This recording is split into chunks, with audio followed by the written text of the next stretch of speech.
the largest deportation operation in the history of our country because we have no choice.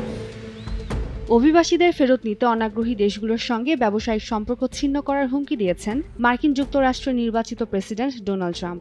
গেল নভেম্বরের মার্কিন president নির্বাচনে অবৈধ অভিবাসীদের তাড়ানোর বিষয়ে দেওয়ার প্রতিশ্রুতি বাস্তবায়নে এই হুমকি দেন তিনি। এনডিটিভির এক প্রতিবেদন থেকে এই তথ্য জানা যায়।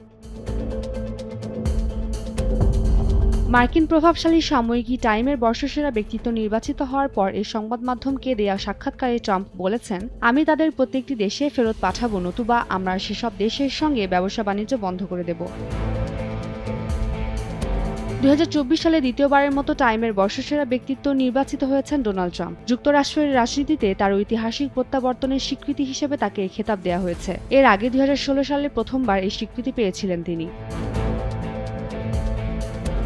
অভিবাসীদের প্রত্যাবাসনের বিষয়ে ডোনাল্ড ট্রাম্প বলেছেন, আমি যুক্তরাষ্ট্র থেকে তাদের বের করে দিতে চাই এবং দেশগুলোকে তাদের ফিরিয়ে নিতে হবে।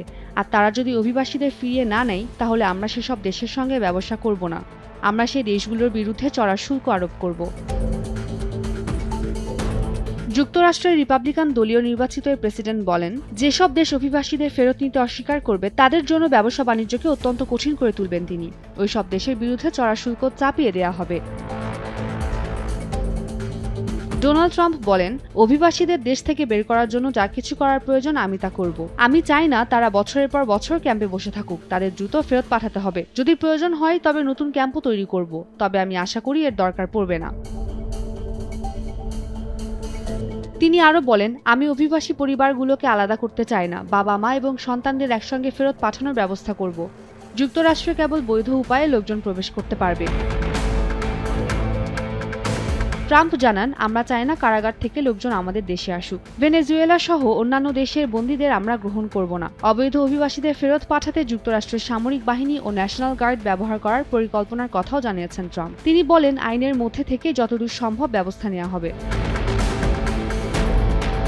আগামী 20 জানুয়ারি যুক্তরাষ্ট্রের 47তম প্রেসিডেন্ট হিসেবে শপথ নিতে যাচ্ছেন ডোনাল্ড ট্রাম্প। অভিবাসন নীতি নিয়ে তার এই কঠোর অবস্থান প্রেসিডেন্ট হিসেবে তার প্রশাসনের একটি গুরুত্বপূর্ণ অগ্রাধিকার হতে যাচ্ছে। উম্মে রুম্মান ক্রান্তি, ডেইলি সান।